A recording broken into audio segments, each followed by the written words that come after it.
오늘 이 영상을 끝까지 보신 후엔 SQL에서 서브쿼리를 통해서 다양한 조건으로 데이터를 조회하는 방법을 배우게 됩니다. 자, 그럼 오늘도 고고싱! 자, 그러면 먼저 지난 내용을 리마인드를 해볼게요. 우리가 앞선 영상에서 IT 회사의 RDB를 만들었습니다. 그래서 그 IT 회사 DB에는 부서, 사원, 프로젝트, 그리고 어떤 사원이 어떤 프로젝트에 참여하고 있는지 그런 관련 정보들을 저장할 수 있는 RDB를 만들었어요. 그리고 여기서 사용했었던 RDB MS는 MySQL을 사용했었습니다. 그래서 이렇게 4개의 테이블을 만들었습니다. 부서 정보를 저장하는 디파트먼트, 그리고 사원 정보를 저장하는 인플로이, 프로젝트 정보를 저장하는 프로젝트, 그리고 어떤 사원이 어떤 프로젝트에 일하고 있는지 정보를 저장하는 웍스온까지 이렇게 총 4개의 테이블을 만들었어요. 그리고 우리가 이 테이블에 데이터를 집어넣었고 데이터를 수정하고 삭제하는 방법도 배웠었고 거기에 있는 데이터들을 조회하는 기본적인 방법들을 지난 영상에서 배웠습니다. 그러면 오늘 배울 것은 뭐냐면 서브쿼리예요. 이 서브쿼리를 통해서 우리는 좀 더 복잡한 쿼리를 만들 수 있는데요. 그래서 오늘 이 서브쿼리를 살펴보도록 하겠습니다. 자, 얘를 통해서 바로 살펴볼게요. 아이디가 14인 임직원보다 생일이 빠른 임직원의 아이디, 이름, 생일을 알고 싶어요. 그럼 얘는 쿼리를 어떻게 작성하면 될까요? 지금 우리가 구하려고 하는 것이 아이디가 14인 임직원보다 생일이 빠른 임직원의 아이디, 이름, 생일을 알고 싶은 거니까 먼저 그럼 우리가 해야 될 것은 아이디가 14인 임직원의 생일을 찾아야 돼요. 그러면 그 쿼리를 이렇게 작성을 해본 겁니다. 보시면 아이디가 14인 조건을 where절에 달았고요. 그리고 얘는 employee 테이블에 그 정보가 있을 테니까 그래서 from절에 employee 테이블이라고 적어줬고요. 그리고 관심 있는 정보는 birth date였으니까 이 attribute를 선택을 해서 최종적으로 select 하도록 했습니다. 그러면 이렇게 했을 때 나온 결과가 뭐냐면 이런 결과가 나왔어요. 자, 그러면 이제 생일 정보를 찾았으니까 이 생일보다 생일이 빠른 임직원의 아이디, 이름, 생일을 알고 싶은 거잖아요. 그러면 추가적으로 어떤 쿼리를 작성하면 되냐? 이렇게 쿼리를 작성을 하면 됩니다. 92년 8월 4일보다 생일이 빨라야 되기 때문에 그 조건을 여기다가 적어줬어요. 그래서 이런 조건을 적어준 뒤에 얘도 그러면 마찬가지로 employee 테이블에서 찾아야 되니까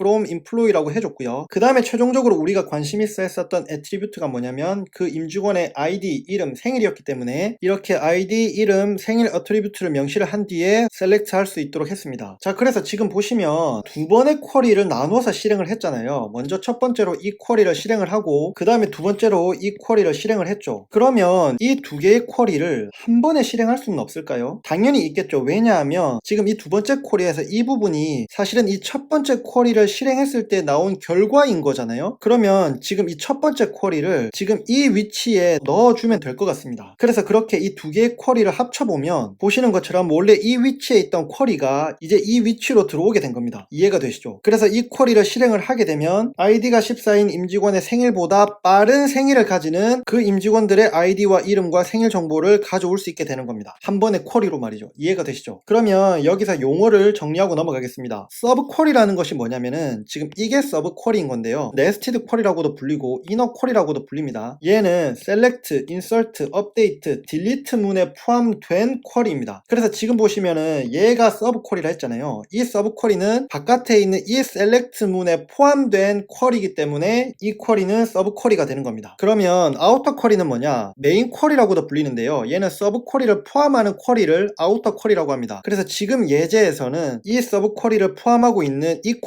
쿼리가 아우터 쿼리가 되는 거죠. 자, 그리고 서브 쿼리를 기술할 때는 반드시 이 괄호 안에 기술을 해야 됩니다. 그래서 여기 아래 예제를 보시면 지금 보이시죠? 이 괄호 안에 이 서브 쿼리가 적혀 있는 것을 보실 수 있습니다. 자, 그러면 다른 예제 하나 살펴볼게요. 아이디가 1인 임직원과 같은 부서, 같은 성별인 임직원들의 아이디와 이름과 직군을 알고 싶다. 얘는 그러면 어떻게 쿼리를 작성하면 되냐? 이렇게 작성을 하면 되는데요. 먼저 지금 필요한 조건이 뭐냐면 아이디가 1인 임직원의 부서 성별을 알아야 돼요. 그래서 이걸 구하는 쿼리가 바로 이 부분입니다. 보시면은 아이디가 1인 임직원의 부서 아이디와 성별을 가지고 와요. 그렇게 가지고 온 그 부서 아이디와 성별이 똑같은 임직원의 아이디, 이름, 직군 정보를 가지고 오는 겁니다. 그래서 이 예제는 서브 쿼리의 결과가 하나 이상의 애트리뷰트를 리턴할 수가 있고 그래서 그 하나 이상의 애트리뷰트와 이렇게 비교할 수 있다는 것 그것을 보여드리기 위해서 이 예제를 작성을 한 겁니다. 자, 그러면 또 다른 예제를 살펴볼게요. 아이디가 5인 임직원과 같은 프로젝트에 참여한 임직원들의 아이디를 알고 싶어요. 그럼 얘는 어떻게 작성을 하면 되냐? 자, 얘도 두 번에 나눠서 한번 해보겠습니다. 일단 우리가 찾아야 되는 거는 아이디가 5인 임직원이 참여한 프로젝트를 알아야 돼요. 이것을 이것을 알아내는 쿼리가 바로 이 쿼리입니다. 그래서 어떤 임직원이 어떤 프로젝트에서 일하고 있는지 정보를 담고 있는 테이블은 이 worksOn 테이블이었잖아요. 그러면 이 worksOn 테이블에 대고 임직원의 아이디가 5인 그 프로젝트 아이디를 일단 가져오는 겁니다. 그래서 얘를 실행을 하게 되면 이렇게 결과가 나옵니다. 이제 그러면 이 프로젝트에 참여한 다른 임직원들의 아이디를 알아내면 되는 거잖아요. 그러면 추가적으로 어떤 쿼리를 작성하면 되냐? 이렇게 쿼리를 작성을 하면 됩니다. 지금 보시면 우리가 구하려고 하는 것은 임직원들의 아이디인데 어떤 임직원들의 아이디냐? 이 아이디가 5인 임직원과 같은 프로젝트에 참여한 그 임직원들의 아이디를 알고 싶은 거잖아요. 그래서 우리가 앞서 이 쿼리를 수행을 했던 거고, 그래서 이 아이디가 5인 임직원이 참여한 프로젝트 아이디가 2001, 2002라는 것을 알아냈습니다. 그러면 이제 이 2001과 2002 중에 한 번이라도 참여한 임직원들의 아이디만 알아내면 되는 거잖아요. 그래서 이 조건을 구하기 위해서 어떻게 해줘야 되냐? 일단 worksOn 테이블에 대고 쿼리를 수행을 해야 됩니다. 왜냐하면 이 정보를 사용을 해야 되니까요. 자, 그러면 이 정보를 어떻게 사용을 할 것이냐? 이 두 개 중에 최소 하나의 프로젝트만 참여하면 됐었던 거니까 프로젝트 아이디가 2001이거나 혹은 여기서 중요한 게 or죠. 혹은 프로젝트 아이디가 2002인 그 프로젝트에 참여한 인플로이 아이디를 구하면 되는 겁니다. 그런데 여기서 추가적으로 해줘야 되는 것은 뭐냐면 지금 아이디가 5인 임직원과 같은 프로젝트에 참여한 임직원들의 아이디를 알고 싶은 거니까 아이디가 5인 임직원 그 자체는 제외를 시켜줘야 되죠. 그래서 그 제외시키는 컨디션을 이렇게 작성을 해준 거고요. 그 다음에 얘를 이제 AND로 묶어서 아이디가 5인 임직원은 제외하고 프로젝트 아이디가 2001이거나 프로젝트 아이디가 2002인 그 프로젝트에 참여한 인플로이 아이디를 이렇게 찾아내는 겁니다. worksOn 테이블에서요. 그리고 또 중요한 게 여기 distinct가 있는데요. 이 distinct는 왜 있냐면 어떤 임직원 같은 경우에는 이 두 개의 프로젝트에 모두 참여했을 수도 있잖아요. 그러면은 이 employee ID는 중복이 발생을 할 수 있기 때문에 이 중복을 제거하기 위해서 이 distinct를 사용을 하게 됐습니다. 이해가 되시죠? 자, 그래서 최종적으로 이렇게 두 개의 쿼리를 통해서 우리가 구하려고 했었던 이 정보를 구하게 됐어요. 그런데 이 두 개의 쿼리는 나중에 합쳐질 겁니다. 그런데 합치기에 앞서서 먼저 이 부분을 한번 보겠습니다. 이게 지금 OR로 묶여져 있는데 약간 귀찮잖아요. 왜냐하면 프로젝트 아이디를 이렇게 두 번 써주게 되니까요. 그래서 얘를 간단하게 표현하는 방법이 있는데 어떻게 하냐면 이렇게 적어줄 수 있습니다. 프로젝트 아이디를 앞으로 뺐고요. 그 다음에 in이라는 키워드를 쓰고 그 안에 2001,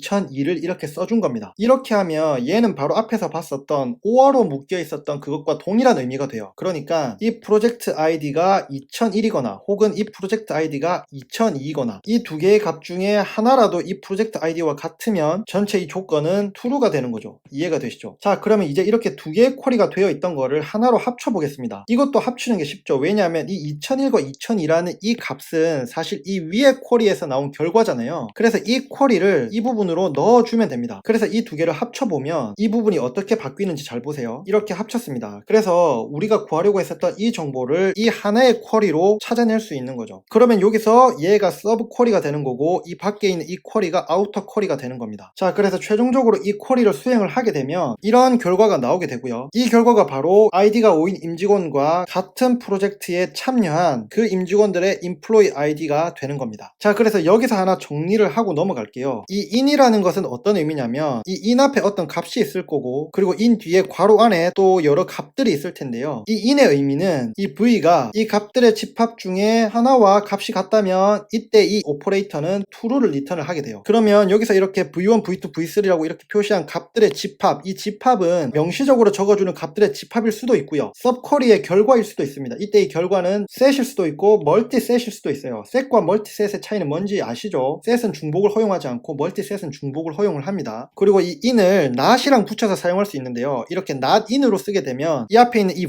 v가 이 안에 있는 이 값들의 집합, 이 값들의 집합에 있는 모든 값과 값이 다르면 이때는 true를 리턴을 합니다. 요 예제는 이따 뒤에서 살펴볼 거예요. 자, 그래서 우리가 이렇게 in을 배워봤고요. 또 하나 설명드릴 거는 뭐냐면 이 unqualified attribute가 참조하는 테이블에 대한 부분인데요. 지금 아래 예제에서 보시면 이런 attribute 있잖아요. 이런 attribute들이 어떤 테이블에 속하는지 지금 명시를 하지 않았잖아요. 그러면 지금 이 outer query와 sub query가 둘 다 worksOn 테이블을 참조를 하기 때문에 이 attribute들이 모두 worksOn 테이블에 있는 attribute니까 그러면 이 worksOn의 attribute인지 이 worksOn의 attribute인지 헷갈릴 수 있잖아요. 그래서 이런 식으로 unqualified attribute일 경우에 경우에는 이 unqualified attribute가 참조하는 테이블은 해당 attribute가 사용된 쿼리를 포함해서 그 쿼리의 바깥쪽으로 존재하는 모든 쿼리들 중에서 해당 attribute 이름을 가지는 가장 가까이에 있는 테이블을 참조를 합니다. 이게 무슨 말이냐? 자 보세요. 여기 서브 쿼리에 employee id와 project id가 있잖아요. 그러면 얘가 참조하는 테이블, 얘에 해당하는 테이블은 뭐냐면 이 workson 테이블과 이 workson 테이블 중에 이 workson 테이블을 참조를 한다는 겁니다. 그리고 반면에 이 outer 쿼리에 있는 이 employee id 그리고 project id는 이 workson 테이블과 이 workson 테이블 중에 이 workson 테이블을 참조를 하는 겁니다. 자 그래서 이런 속성이 있다라는 것도 잘 기억을 해주시면 좋을 것 같아요. 자 그러면 이제 지금 여기에 있는 이 쿼리문을 가운데로 옮겨서 깔끔하게 정리를 해보겠습니다. 자 이렇게 같은 쿼리를 가운데로 옮겨서 깔끔하게 정리를 한 거예요. 그런데 여기서 우리가 추가적으로 임직원들의 아이디 뿐만 아니라 이름까지도 알아내고 싶어요. 그러니까 아이디가 5인 임직원과 같은 프로젝트에 참여한 임직원들의 아이디 뿐만 아니라 이름도 알고 싶은 거예요. 그런데 지금 이 쿼리만으로는 아이디밖에 알 수가 없었잖아요. 왜냐하면 이 workson 테이블에는 이 employee id와 이 project id 이 두 개의 attribute밖에 없기 때문에 이 workson 테이블만으로는 이 임직원의 이름을 알 수는 없어요. 그러면 이 임직원의 이름은 어떤 테이블에 있냐면 employee 테이블에 있죠. 그러면 이 employee 테이블을 참조를 해야 되는 겁니다. 자 그러면 이거는 어떻게 하면 될까요? 자 여기서 우리가 생각해 볼 수 있는 것은 이미 우리가 거의 다 구했다는 거예요. 임직원들의 아이디까지는 구했다는 거예요. 그래서 이 쿼리를 수행해서 이런 결과를 얻어냈다는 거죠. 그러면 이 결과를 활용을 하면 됩니다. 즉 이 이름 정보는 employee 테이블에 있고요. 그리고 이 employee 테이블에는 이 employee의 아이디와 네임 정보가 있죠. 그래서 이 employee 테이블을 이 결과와 연결시켜주면 되는 겁니다. 자 그러면 연결시켜주는 그 쿼리를 이 빈 공간에 작성을 해볼게요. 이 부분은 바뀌는 게 없을 겁니다. 어떻게 되냐? 이렇게 적어주면 됩니다. 즉 바로 앞에서 우리가 구했던 이 쿼리가 이 아우터 쿼리에 포함되는 서브 쿼리가 된 거예요. 그래서 최종적으로는 어떻게 된 거냐면 이 쿼리의 결과가 이거였잖아요. 그러면 이 결과를 바탕으로 이 employee 테이블에서 조회를 하는 거예요. 이 employee 테이블에서 그 employee 아이디가 여기에 있는 값들 중에 하나의 아이디와 같다면 그러면 그때 그 아이디와 이름을 가져오면 된다. 이런 의미가 된 겁니다. 이해가 되시죠? 자 그래서 이제 이 쿼리를 통해서 아이디가 5인 임직원과 같은 프로젝트에 참여한 임직원들의 아이디와 이름을 가져올 수 있었는데요. 얘를 다른 형태로도 좀 바꿀 수 있어요. 같은 결과를 반환하는데 다른 형태로 쿼리를 작성할 수 있는 겁니다. 이제 보여드릴 것은 이 from 위치에 서브 쿼리가 들어갈 수 있다는 것을 보여드릴 거예요. 자 보시는 것처럼 이렇게 만들었습니다. 이제 이 웨어절이 맨 아래로 내려갔어요. 바뀐 부분은 뭐냐면 원래 있었던 이 서브 쿼리가 그전에는 웨어절에 있었는데 이제는 from절에 있게 된 거예요. 그래서 이 서브 쿼리를 통해 만들어진 결과 그 결과들로 이루어진 임의의 가상의 테이블을 이렇게 만든 겁니다. 그 테이블의 이름을 distinct이라고 한 거예요. 그래서 이 from절에는 두 개의 테이블이 명시가 된 겁니다. 실제 존재하는 employee 테이블과 이 서브 쿼리를 통해 나온 그 결과들로 이루어진 가상의 테이블 이 두 개의 테이블이 지금 이 from절에 명시가 된 겁니다. 그러면 아래에 이 where절은 뭐가 바뀐 거냐? 이 두 개의 테이블을 join 컨디션으로 묶어주도록 바꾼 거예요. 그래서 보시면은 여기 이 id라고 되어 있는 거는 당연히 이 employee의 id겠죠. 이 id와 서브 쿼리의 결과로 만들어진 이 가상의 테이블에 있는 이 employee id 이거를 의미를 하는 거겠죠. 이 두 개가 같은 경우에 그때의 이 employee id와 name을 가져와라 이런 의미가 되는 겁니다. 그래서 핵심은 뭐냐면 이 서브 쿼리가 where절 뿐만 아니라 이 from절에도 있을 수가 있다. 이것을 알려드리고 싶어서 요 예제도 준비를 하게 됐습니다.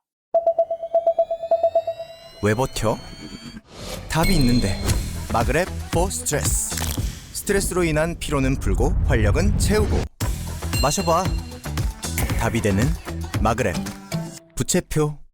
자 이번에 다른 예를 살펴보겠습니다. 예제가 좀 많아요. 그래서 많은 예제를 통해서 여러 가지를 배워보는 겁니다. 아이디가 7이거나 혹은 아이디가 12인 임직원이 참여하는 그 프로젝트의 아이디와 이름을 알고 싶어요. 그러면 얘는 어떻게 쿼리를 작성을 하면 되냐? 아까 앞에서 봤었던 in을 사용해서 작성할 수도 있지만 이번에는 exist라는 키워드를 통해서 이 쿼리문을 작성해 보도록 하겠습니다. 자 여기 이렇게 쿼리가 있습니다. exist라는 키워드를 활용을 해서 쿼리를 작성을 한 거예요. 그러면 exist가 사용된 쿼리는 개념적으로 어떻게 이해를 하면 되냐면 이렇게 이해를 하셔야 됩니다. 먼저 밖에 아우터 쿼리부터 보는 게 좀 더 편해요. 이 아우터 쿼리를 분석을 해보면 지금 우리가 찾으려고 하는 것은 프로젝트의 아이디와 이름이기 때문에 이 프로젝트 테이블에 대해서 프로젝트의 아이디와 이름을 가지고 오는 거죠. 여기 이 프로젝트에는 P라는 별칭을 줬습니다. 그러면 이 프로젝트 테이블에 대해서 튜플들을 이렇게 하나하나씩 확인을 해요. 하나하나씩 확인을 하면서 무언가가 존재하는 튜플을 찾는 건데 그러면 그 무언가가 무엇이냐? 그게 바로 이 서브 쿼리에 명시가 되어 있는 겁니다. 이 서브 쿼리를 보시면 이 서브 쿼리는 일단 이 workson works on 테이블에 대해서 조회를 하는 겁니다. 그럼 이 서브쿼리에서 where절이 중요한데, 자, 잘 보세요. 여기서 중요한 거는 일단 이겁니다. 이 PID라고 되어 있으니까 이 P는 바깥에 있는 이 P잖아요. 그러니까 이 프로젝트의 ID는 튜플을 하나하나 확인을 할 때에 그 ID들을 의미를 합니다. 그 ID가 이 works on 테이블에 있는 프로젝트 ID와 같고, 그러면서 동시에 그 works on의 employee ID가 7이거나 12인 그 튜플을 이 works on 테이블에서 찾으라는 말입니다. 그래서 그렇게 찾았더니 그에 해당하는 로우가 혹은 튜플이 하나라도 있으면 그러면 이 exist는 true를 리턴을 하게 되고요. 그러면 최종적으로 이 where절에서 true가 됐기 때문에 그에 대한 이 튜플은 이제 선택이 되는 겁니다. true가 됐으니까요. 이해가 되시죠? 그래서 쉽게 다시 설명하면 프로젝트를 찾는데 어떤 프로젝트냐, 그 프로젝트 아이디가 works on 테이블에 있고 동시에 그러면 그 프로젝트에 참여한 employee 아이디가 7이거나 12인 그런 튜플이, 그런 로우가 works on 테이블에 존재를 하면 그러면 그 프로젝트는 선택이 된다, 이런 의미인 겁니다. 이해가 되시죠? 그래서 여기서 잠깐 정리를 하겠습니다. 먼저 exist부터 바로 정리를 할게요. exist 뒤에 있는 이 subquery, 이 subquery의 결과가 최소 하나의 로우라도 있으면 이 exist는 true를 반환을 합니다. 그리고 not exist가 있는데요, 얘는 반대예요. 만약에 이 not exist 뒤에 있는 이 subquery가 그 subquery의 결과가 단 하나의 로우도 없다면 그때는 true를 반환을 합니다. 그래서 이 exist와 not exist의 의미를 파악을 해주시면 좋을 것 같고요. 그 다음에 correlated query라는 용어가 있는데요, 얘는 뭐냐면 subquery가 바깥쪽 쿼리의 애트리뷰트를 참조를 할 때, 그러니까 여기서 보시면 여기에 있는 이 서브쿼리가 바깥에 있는 이 프로젝트 P에 있는 ID를 참조를 하는 거잖아요. 그래서 이 바깥쪽 쿼리의 애트리뷰트를 참조를 할 때 이 서브쿼리를 뭐라고 하냐면 correlated subquery라고 부릅니다. 자, 그리고 이 쿼리에서 exist라고 되어 있는 부분을 in으로 바꿔줄 수 있거든요. 얘는 어떻게 하냐면 이 PID, 바깥쪽의 ID를 참조하고 있었던 이 PID를 이 부분으로 빼주면 됩니다. 그래서 어떻게 하냐면, 자, 원래 exist가 이렇게 있던 자리에는 ID in으로 바꿔주고요. 그 다음에 서브 쿼리에서 select 뒤에 asterisk라고 되어 있었던 부분은 프로젝트 ID로 이렇게 바꿔줍니다. 그리고 원래 where절에 있었던 이 부분은 아예 삭제를 하면 되는 거고요. 그래서 이렇게 in 오퍼레이터와 exist는 서로 바꿔가면서 사용할 수 있습니다. 자, 이번에 또 다른 예를 살펴볼게요. 2000년대생이 없는 부서의 아이디와 이름을 알고 싶어요. 그러면 얘를 not exist를 통해서 한번 구현을 해보겠습니다. 그러면 얘는 어떻게 하면 되냐, 먼저 아우터 쿼리부터 살펴보면 2000년대생이 없는 부서의 아이디와 이름을 알고 싶은 거니까 디파트먼트 테이블에 대해서 셀렉트를 수행을 하면 되겠죠. 근데 여기서 디파트먼트 테이블은 D라는 별칭을 붙여줬고요. 그 부서의 아이디와 네임을 가져올 수 있도록 했습니다. 그 다음에 where절이 중요한데요, where절에서 not exist를 써줘요. 그러면은 2000년대생이 없는 부서를 찾는 거니까 이 서브쿼리에 2000년대생을 가지고 오는 셀렉트 문을 구현을 해서 그 셀렉트 문이 리턴하는 결과가 아무것도 없으면 그러면 2000년대생이 없다라는 거니까 이때 not exist가 true가 되면서 결국 2000년대생이 없는 그 부서의 아이디와 이름을 가지고 올 수 있게 되는 겁니다. 그래서 이 서브쿼리 부분을 살펴보면 먼저 생일 정보는 employee 테이블에 있기 때문에 employee를 대상으로 이 서브쿼리가 동작을 하고요. employee 테이블에 E라는 별칭을 이렇게 붙여줬습니다. 그 다음에 조건절을 한번 살펴보면 먼저 그 부서 내에 2000년대생이 없는지를 살펴보는 거니까 그 부서의 아이디와 같은 부서 아이디를 가지는 그 임직원에 대해서 생일 정보를 확인해야 되기 때문에 이 조건이 들어간 거고요. 그 다음에 그 임직원의 생일이 2000년 1월 1일 이후인지 확인하기 위해서 이 조건 또한 필요한 겁니다. 그렇게 해서 셀렉트 쿼리를 수행을 했을 때에 아무것도 가지고 오는 튜플이 없다면 그러면 그 부서에는 2000년대생이 없는 거니까 not exist가 true가 되면서 그 디파트먼트가 선택이 되고 그러면 그 디파트먼트의 아이디와 네임을 이렇게 가지고 올 수 있게 되는 겁니다. 이해가 되시죠? 자, 그러면 마찬가지로 얘도 not in으로 바꿔줄 수가 있거든요. 얘도 마찬가지로 이 서브쿼리에서 이 아이디가 바깥에 있는 디파트먼트 아이디를 참조하는 거잖아요. 그러면 이 아이디를 여기 이 where절에 빼주면 됩니다. 그래서 not in으로 바뀐 쿼리를 살펴보면 보시면 원래 not exist라고 되어 있던 부분은 사라졌고요. 그 다음에 이 부서 아이디가 not in입니다. 그러면 어디에 not in이냐, 그 서브쿼리를 살펴보면 employee 테이블에서 birthdate가 2000년 1월 1일 이후인 그 employee에 대해서 그 employee의 디파트먼트 아이디를 가지고 와서 그 디파트먼트 아이디에 이 디파트먼트 아이디가 존재하지 않으면 그러면 그 디파트먼트의 아이디와 이름을 가지고 온다, 이렇게 이제 바꿔줄 수 있는 겁니다. 그래서 not exist와 not in 또한 대부분의 경우에 서로 바꿔가면서도 동일한 결과를 낼 수 있다, 그렇게 이해를 해주시면 좋을 것 같아요. 자, 이번에는 부서의 리더보다 높은 연봉을 받는 부서원이 있는 그 부서의 리더 아이디와 이름과 연봉을 알고 싶어요. 그러면 얘는 어떻게 쿼리를 작성할 수 있냐? 자, 보시면 우리가 찾으려는 게 리더의 아이디와 이름과 연봉이기 때문에 일단은 이 인플로이 테이블과 관련이 있을 겁니다. 왜냐하면 이름과 연봉은 이 인플로이 테이블에 있으니까요. 자, 그런데 리더의 아이디를 찾아야 되는 거잖아요. 그러면은 그 부서의 리더인지 아닌지 여부는 이 디파트먼트 테이블을 참조해야만 알 수 있기 때문에 이 디파트먼트 테이블도 이렇게 from에 적어줍니다. 그 다음에 최종적으로 구해야 되는 것은 이 리더의 아이디와 이름과 연봉이기 때문에 이 리더의 아이디, 네임, 연봉을 가지고 올 수 있도록 했습니다. 자, 그러면 이제 중요한 것은 이 웨어절인데, 웨어절에서 먼저 해야 될 것은 이 인플로이 중에 디파트먼트의 리더인 인플로이만 찾아야 되기 때문에 이 조인 컨디션을 적어줍니다. 그래서 리더 아이디와 이 인플로이 아이디가 같아야 돼요. 이 조건이 일단 있어야 되고요. 그 뒤에 이제 end로 어떻게 엮어주냐면, 이제 찾아야 되는 게 이 리더보다 더 많은 연봉을 받는 부서원이 그 부서에 존재하는지 여부를 찾아야 되는 거잖아요. 그 조건을 찾기 위해서 사용되는 게 바로 이 부분입니다. 그래서 이 부분을 좀 더 자세히 살펴보면 이 서브 쿼리 부분을 보시면 리더와 같은 부서에 있는 임직원을 먼저 찾아야 되잖아요. 그래서 그 조건이 바로 이 조건입니다. 보시면은 이 인플로이의 디파트먼트 아이디가 이 밖에 있는 인플로이의 디파트먼트 아이디를 참조하는 거거든요. 그러면 여기서 이 인플로이의 디파트먼트 아이디는 이 조건에 의해서 리더의 디파트먼트 아이디이기 때문에 이 리더의 디파트먼트 아이디와 같은 디파트먼트 아이디를 가지는, 즉 같은 부서에 속한 그 인플로이에 대해서 또 어떤 조건이 필요하냐면 리더 외의 부서원에 대한 정보가 필요한 겁니다. 그래서 리더 외의 부서원이라는 정보를 나타내기 위해서 그 인플로이의 아이디가 리더의 아이디와는 달라야 된다라는 이 조건이 또 들어가게 되는 거죠. 이 오퍼레이터는 이렇게도 쓸 수 있습니다. 자, 어쨌든 이렇게 찾아낸 그 인플로이의 셀러리를 가져옵니다. 그러니까 연봉을 가지고 오는 거죠. 그래서 그 연봉이 그러면 쭈주죽 있을 거잖아요. 그 뒤에 마지막으로 이 애니가 핵심인 건데요. 그 부서원들의 연봉이 이렇게 쭈주죽 있으면 그 리더의 연봉이 그 부서원의 연봉보다 단 하나라도 적은 경우가 있다면, 애니의 의미가 그건 거죠. 단 하나라도 작은 경우가 있다면 그러면 그 리더의 아이디는 이제 이 전체 조건을 만족시키는 true가 돼서 최종적으로 그 리더의 아이디와 이름과 연봉이 선택이 되는 겁니다. 이해가 되시죠? 그래서 이 애니를 정리를 하고 넘어가면 애니는 이렇게 사용을 합니다. 먼저 값이 있고 그 뒤에 비교 연산자가 있어요. 여기서 비교 연산자라고 하는 것은 이런 비교 연산자를 의미를 하는 거고요. 그 뒤에 n이라는 키워드가 붙고 그리고 그 뒤에 괄호 안에 서브쿼리가 있으면 그 서브쿼리가 반원한 결과들 중에 단 하나라도 이 v와의 비교 연산이 true라면 그러면 이 전체는 true를 반환을 하게 된다. 이런 의미로 any가 사용이 됩니다. 그리고 이 any를 대신해서 sum이 사용될 수도 있어요. sum과 any는 같은 역할이라고 보시면 돼요. 자, 그러면 얘를 수행했을 때 그 결과는 어떻게 되냐? 이런 식으로 결과가 나옵니다. 그래서 보시면은 메시와 제니는 각각 부서를 이끄는 리더인데 이 메시가 이끄는 부서원 중에 메시보다 더 높은 연봉을 받는 부서원이 있다는 거고 제니가 이끄는 부서의 부서원 중에 제니보다 더 높은 연봉을 받고 있는 임직원이 있다라는 겁니다. 자, 그런데 이 결과를 놓고 보니까 그러면 메시가 속한 부서의 최고 연봉은 얼마야? 혹은 제니가 속한 부서의 최고 연봉은 얼마야? 이게 궁금한 겁니다. 그래서 이 결과에 추가적으로 하나의 애트리뷰트를 더 둬서 메시나 제니가 속한 부서의 최고 연봉도 같이 표시를 해주고 싶어요. 그러면 얘는 어떻게 하면 되냐? 그 방법이 있는데요. 그 방법을 이제 설명을 드리려고 하는 겁니다. 이렇게 작성하면 됩니다. 여기서 이 from절과 where절은 바뀐 게 하나도 없습니다. 추가가 된 부분은 뭐냐면 딱 이 부분이에요. select절에 이 서브쿼리가 추가가 된 겁니다. 왜 추가가 됐냐? 해당 부서의 최고 연봉도 같이 뽑아내기 위해서 추가가 된 거예요. 그래서 보시면 지금 이 안에 있는 이 서브쿼리가 where절에서 밖에 있는 이 디파트먼트 아이디를 참조를 하는 거거든요. 그래서 이 밖에 있는 이 디파트먼트 아이디는 이 조건에 의해서 결국 리더가 속한 디파트먼트 아이디인 거잖아요. 그래서 그 리더의 디파트먼트 아이디와 같은 디파트먼트 아이디, 즉 그 리더의 부서와 같은 부서에 속한 임직원들 중에서 가장 높은 연봉을 찾으라는 의미입니다. 그리고 이 서브쿼리의 결과를 디파트먼트 맥스 셀러리라는 애트리뷰트 이름으로 별칭을 붙여준 거죠. 그래서 이 예제를 준비한 이유는 이 서브쿼리가 셀렉트 절에도 포함될 수 있다는 것, 이것을 보여주기 위해서 이 예제를 준비했고요. 결국 그러면 이 쿼리를 실행을 하게 되면 이런 식으로 결과가 나와요. 그래서 앞서 살펴봤던 쿼리는 이 부분만 출력을 했다면 이제 이 서브쿼리를 통해서 이 정보까지도, 그래서 메시가 리더인 부서의 최고 연봉은 1억 2천이고 제니가 속한 부서의 최고 연봉은 8천이다라는 정보까지도 이렇게 함께 보여줄 수 있게 되는 겁니다.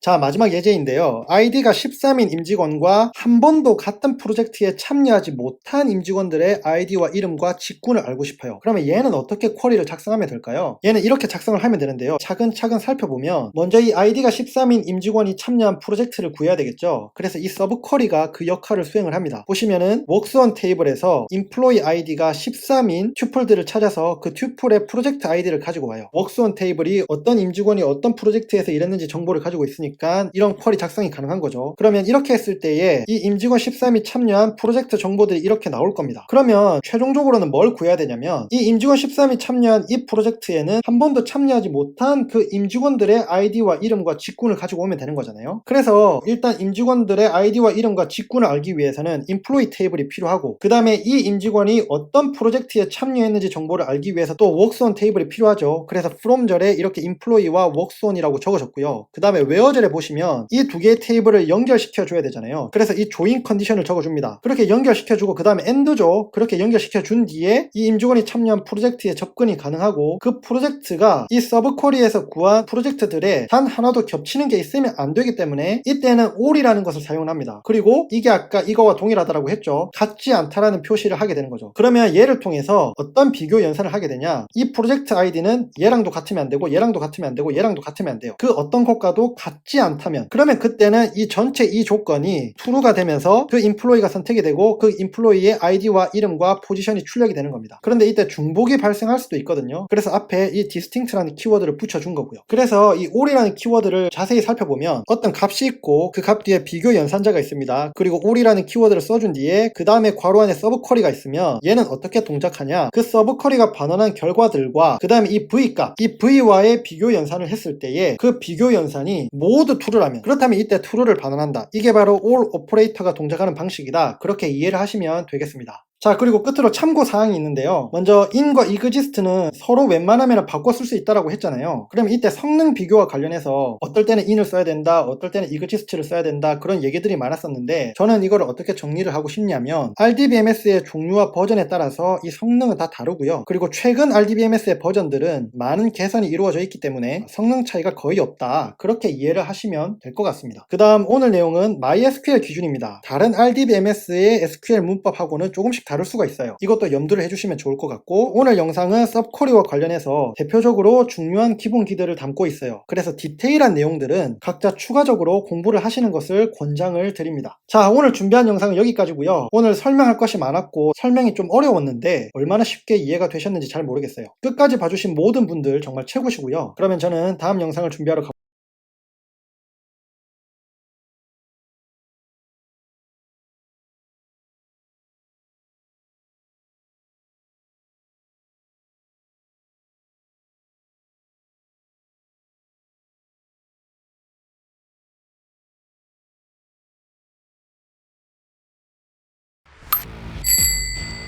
처리하는 부분은 컨트롤러, 출력 부분은 비용, 주고받을 수 있는.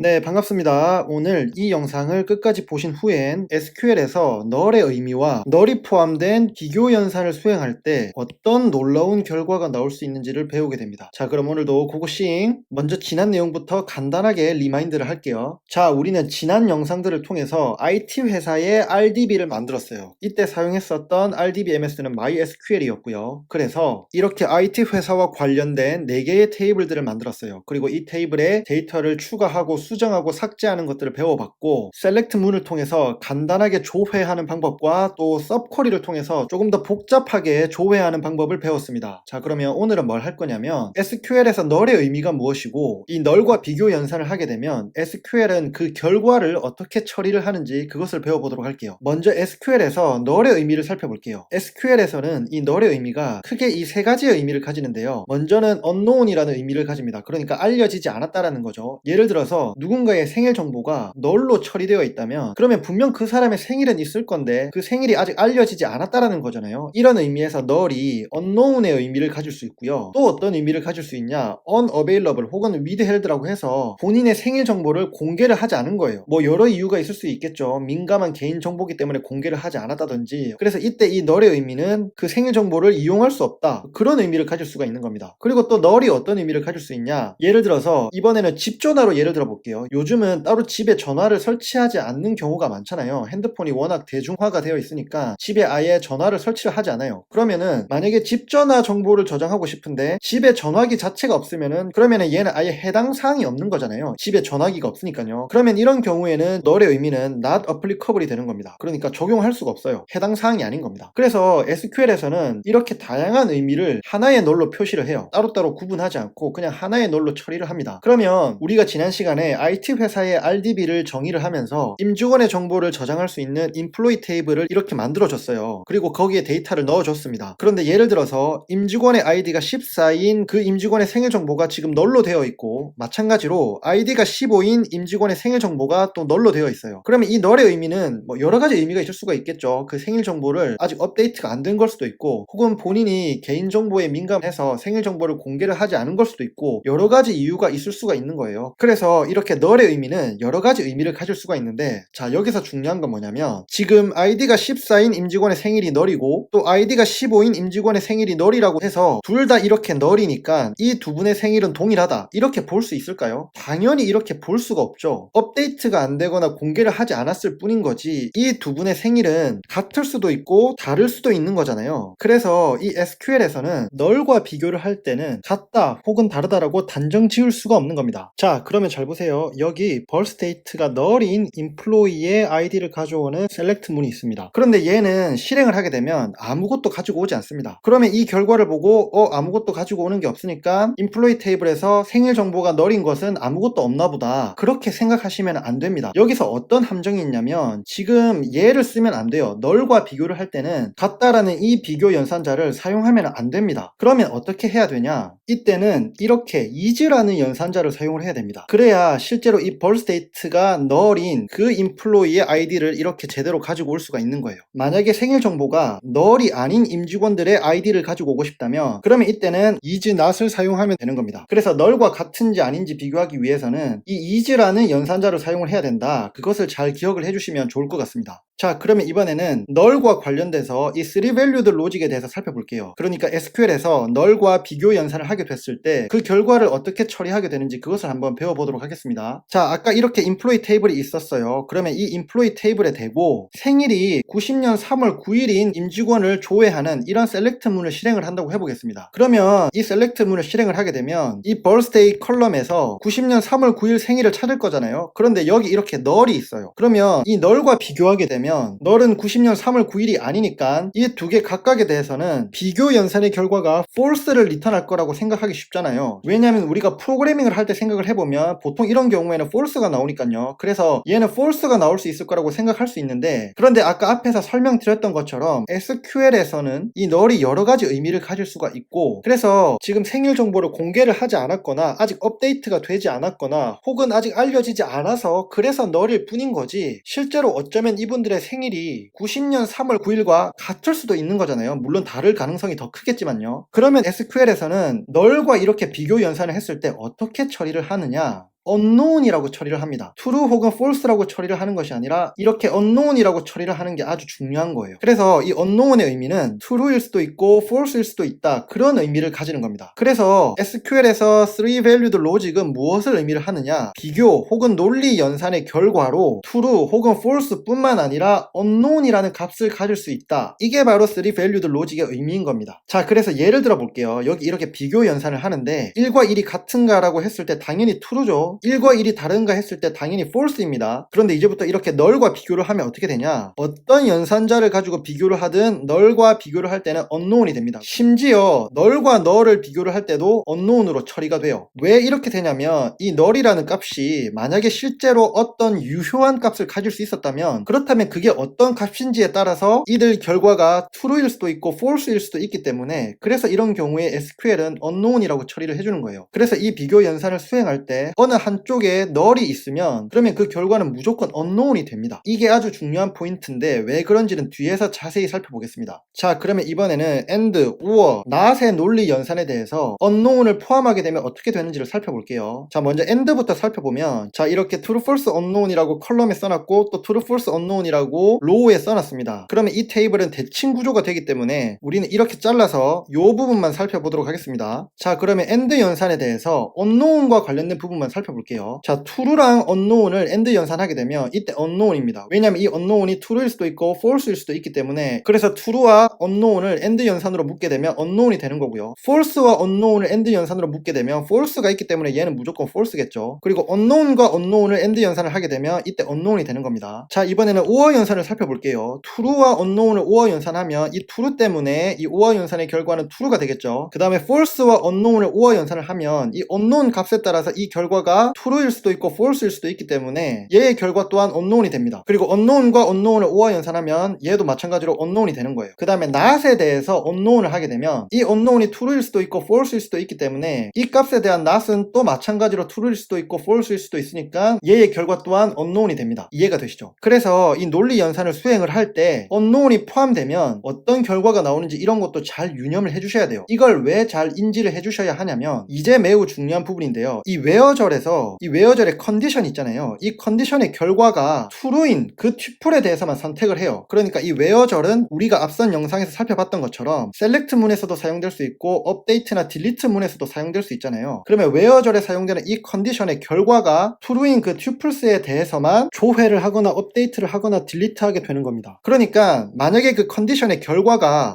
false거나 unknown이면 그 튜플은 절대로 선택되지 않습니다. 이게 매우 중요한 포인트예요. 자, 그래서 이 부분을 잘 인식을 하고 있어야만 SQL을 작성하고 나서 예상치 못한 동작이 발생했을 때 혼란에 빠지지 않을 수가 있습니다. 자, 그 예를 하나 살펴볼게요. 우리가 지난 영상에서 not인을 배웠습니다. 그런데 이때 주의사항이 있어요. 뭐냐면, 자, 예를 들어 볼게요. v라는 밸류가 있습니다. 그리고 not인이라는 오퍼레이터를 사용을 했고 그 오퍼레이터 뒤에는 이렇게 값들, 3개의 값들을 가지는 이 집합이 있습니다. 자, 그러면 이 표현식 있잖아요. 이 표현식은 실제로 풀었으면 어떤 의미냐면 이런 의미예요. 그러니까 이 v 있잖아요. 이 v가 v1과 같지 않아야 하고 동시에 또 이 v가 v2와 같지 않아야 하고 동시에 또 이 v가 v3와도 같지 않아야 됩니다. 이 모든 조건을 만족해야만 얘가 true가 되는 거예요. 자, 그러면 만약에 이 v1, v2, v3 중에 하나가 null이라면 어떻게 될까요? 이게 중요한 포인트인 겁니다. 이 부분을 좀 더 자세히 알기 위해서 이렇게 4개의 서로 다른 예를 준비를 했어요. 자, 차례차례 살펴봅시다. 이 표현식의 결과는 뭐가 될까요? 이 3이 1과도 같지 않고 2와도 같지 않고 4와도 같지 않기 때문에 얘는 true를 반환을 할 겁니다. 자, 그럼 아래 예제는 어떻게 될까요? 지금 보시면 이 안에 지금 3이 이렇게 있잖아요. 그러면 이 표현식은 false가 되는 겁니다. 얘는 어떻게 될까요? 달라진 건 뭐냐면 이 괄호 안에 이제 null이 들어가게 됐어요. 하지만 보시면 이 값들 중에 3이 있으니까 이 3과 이 3은 같기 때문에 얘도 false가 됩니다. 그런데 마지막 예제 얘를 보세요. 지금 이 괄호 안에는 3이 없습니다. 3이 없어요. 그러면은 이 3은 이 안에 없기 때문에 얘는 true를 리턴해야 될 것 같은데 얘는 실제로 결과를 보면 unknown을 리턴을 하게 됩니다. 이게 왜 그러냐? 얘를 풀어서 볼게요. 얘를 풀어서 보면 이런 표현식이 되는데요. 자, 보시면 3은 1이 아니니까 얘는 true예요. 그 다음에 3도 2가 아니니까 얘도 true입니다. 근데 3과 null을 비교를 하면서 얘가 뭐가 되냐면은 이 3valued 로직에 의해서 얘가 unknown이 되는 거예요. 그러면은 지금 and로 묶여 있잖아요. 그러면 이 두 개가 true인데 얘가 unknown이 되는 바람에 이 전체 결과도 뭐가 되냐면 unknown이 되는 겁니다. 그래서 지금 이 결과가 이렇게 unknown이 된 거예요. 이거를 잘 인지를 해주셔야 돼요. 그래서 우리가 지난 영상에서 서브쿼리를 배울 때 이런 쿼리를 작성을 했었거든요. 얘는 어떤 쿼리냐면 2000년대생이 없는 부서의 아이디와 이름을 알고 싶은 거예요. 그래서 이 임직원 테이블에서 생일이 2000년 1월 1일 이후인 그 임직원들의 부서 아이디를 이렇게 가져와서 그 부서 아이디에 포함되지 않는 디파트먼트의 아이디와 이름을 출력할 수 있도록 한 거예요. 그래서 이 쿼리는 2000년대생이 속한 그 부서의 아이디들을 이렇게 가지고 올 건데 공교롭게도 그 부서의 아이디 중에 어떤 것은 null이 있는 거예요. 그럴 수 있겠죠. 2000년대생이 이 회사에 입사를 했는데 아직 부서 배치를 받지 않아서 그 부서 아이디는 임시로 null로 처리를 해준 겁니다. 자, 그러면 이 쿼리의 결과가 이렇게 된 거니까 이 안에 null이 있는 거잖아요. 그러면 우리가 앞에서 봤던 것처럼 얘의 결과, 이 결과는 이 디파트먼트 아이디가 어떤 값이라고 할지라도 무조건 얘는 unknown이 되거나 false가 됩니다. 그러면 우리가 앞에서 말씀드렸던 것처럼 이 where절은 true인 경우에만 선택을 한다고 했잖아요. 그런데 어떤 경우에도 true는 나올 수 없으니까 결국 이 select 문이 반환하는 결과는 아무것도 없는 겁니다. 그러니까 우리가 예상한 대로 동작을 하지 않게 되는 겁니다. 실제로 2000년대생이 없는 부서가 있다고 할지라도 그 어떤 부서도 반환을 하지 않는 거예요. 그래서 이 문제를 해결하기 위해서는 어떻게 해줘야 되냐? 여러 가지 방법이 있을 수 있는데요. 애초에 이 employee 테이블에서 이 department id가 널 값을 가질 수 없도록 not null constraints를 걸어주는 방법이 있을 거고요. 그게 아니라면 이렇게 이 서브 쿼리에서 department id가 not null인 경우를 체크를 해서 실제로 이 쿼리가 리턴하는 값이 null을 포함하지 않을 수 있도록 만들어 줄 수도 있고요. 혹은 이 not인은 not exist로 바꿀 수 있기 때문에 not exist로 바꿔서 처리해 줄 수도 있습니다. 자, 그래서 not in을 사용할 때 무엇을 조심해야 되는지를 살펴봤는데요. 이것 말고도 비슷한 경우가 발생할 수 있기 때문에 이런 부분들을 잘 염두를 하시면서 SQL문을 작성해 주시면 좋을 것 같습니다.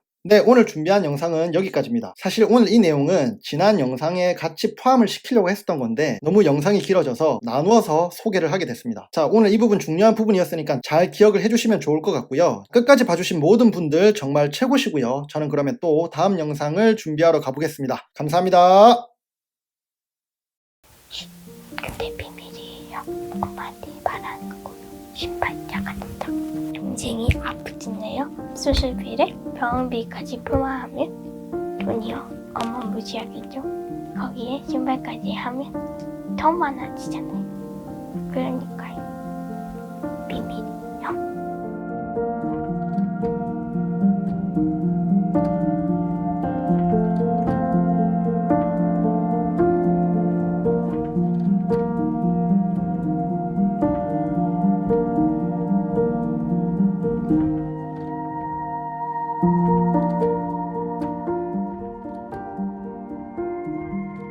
뛰지 말고 싸우지 말고 알았어? 응. 너 그거 누나 귀에 들려오면 너 혼난다.